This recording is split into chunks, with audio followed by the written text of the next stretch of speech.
Continuing on. Number 5.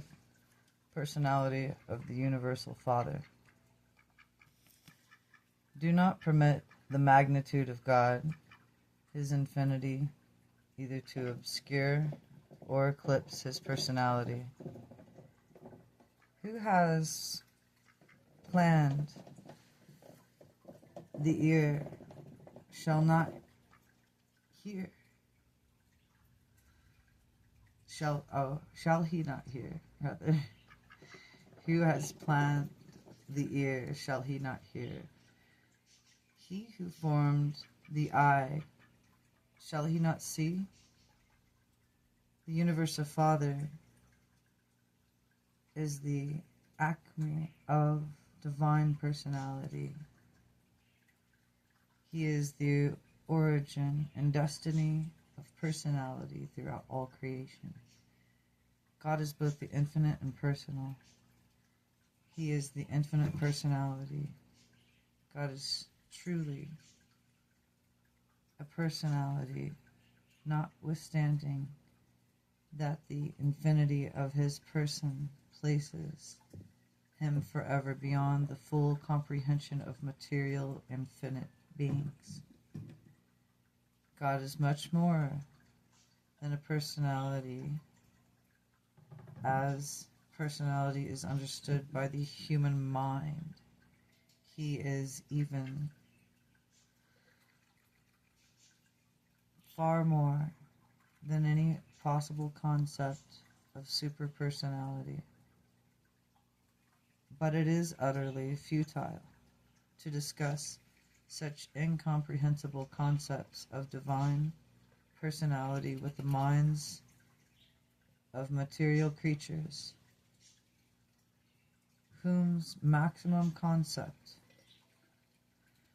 of the reality of being consists in ideas of and the ideal of personality. The material creature's highest possible concept of the universal creator is embraced within the spiritual ideas of the exalted idea of the divine personality. Therefore, although you may know that God must be much more than any human concept could ever be or personality could ever be, you equally well know that the Universal Father cannot possibly be anything less than eternal, infinite, true, good, beautiful personality. I think he has a great sense of humor too, personally. God is not hiding from any of His creatures. He is unapproachable to many orders of beings only because He dwells within the light in which no material creature can approach. The immensity of the grandeur of the divine personality is beyond the grasp of a super-perfected mind and evolutionary mortals. He measures the waters in the hollow of His hands and measures the universe within the span of His hand. It is He who sits one in the circle of the earth and on, who stretches out beyond the heavens as a curtain and spreads them out as the universe to dwell within. Light up your eyes on high and behold who has created all things, who brings their worlds by number and calls them all by their names.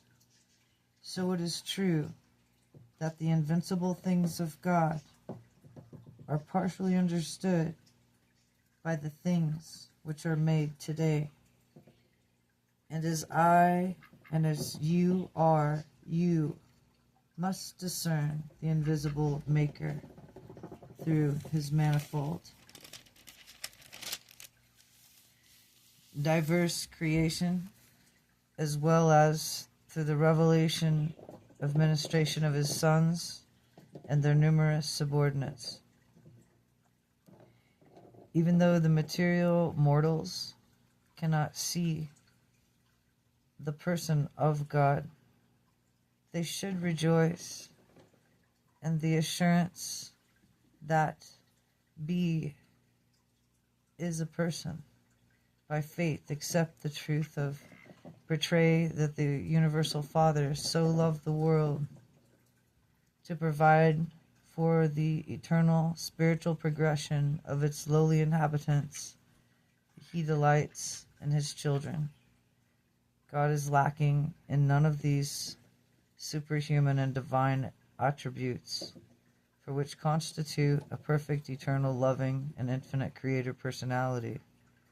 In the local creations, accepting the personality of the super-universes, God has no personal or residential manifestation aside from the paradise creator sons, who are the fathers of the inhabited worlds of the sovereign and the local universes. If he have faith of the creature were perfect, he would assuredly know that when he had seen a creator son, he had seen the universal Father. And if you remember in the Bible, people, what did Jesus say? When you've seen me, you've seen the Father. For if you ask Christ into your heart, Christ becomes one with you, and you're one with the Father. Makes sense, doesn't it? And seeking for the Father, he would not ask nor accept to see other than the Son. Mortal man simply cannot see God until he achieves completed spirit transformation and actually attains paradise. The natures of the paradise creator sons do not mind to encompass all the unqualified potentials of the universal absoluteness, of the infinite nature of the first great source and center. But the universal Father is in every way divinely present in the creator sons. I would say so. He was really divinely present in Jesus. Beautiful. And provided so much and brought the dead back to life. Definitely one with his creator son there. The Father and his sons are one. These paradise sons are the order of Michael, are perfect personalities, even for the pattern of all local universes' personality, from that of the bright and morning star down to the lowest human creature of progressing animal evolution. It's true, God doesn't make any mistakes. Without God and except for his great and central person, there would be no personality throughout all the vast universe of universes. God is a personality of love, notwithstanding that God is the eternal power and majestic presence of transcendent, ideal, and glorious spirit.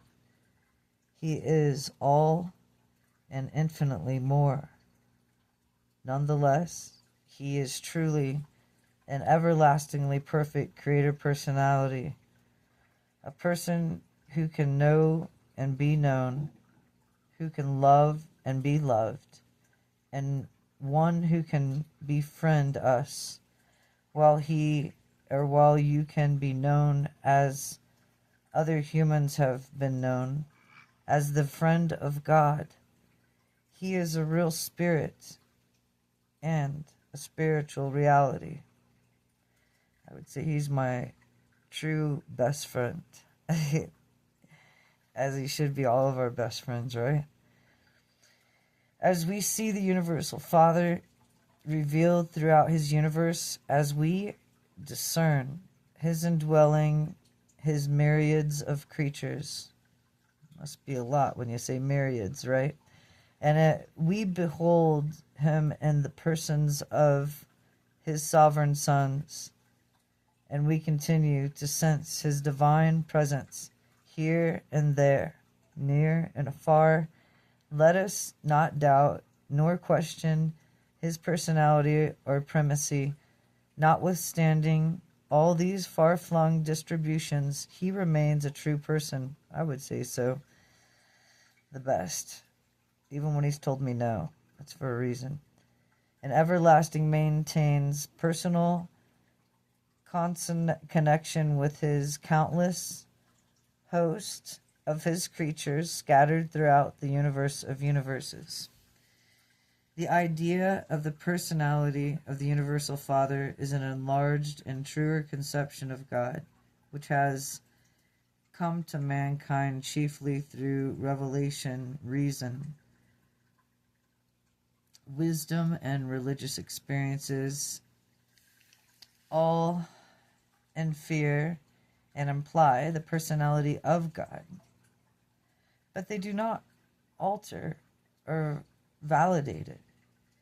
Even in the indwelling thought adjuster is a pre-personal.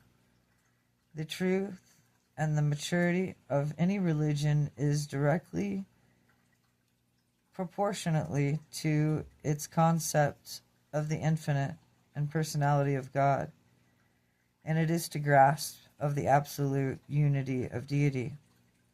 The idea of a personal deity becomes then the measure of the religious maturity after religion has first formulated the concept of the unity of God.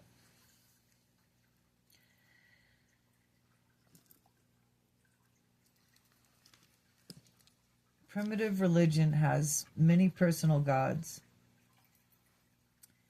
They were fashioned in the image of man. Revelation affirms the validity of the personality concept of God, which is mercifully possible to the scientific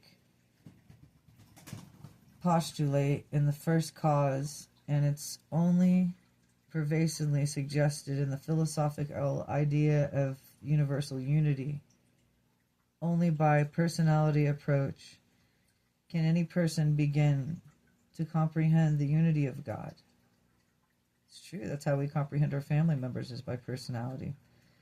To deny the personality of the first source and center leaves us one with the choice of two philosophic dilemmas: materialism and pantheism.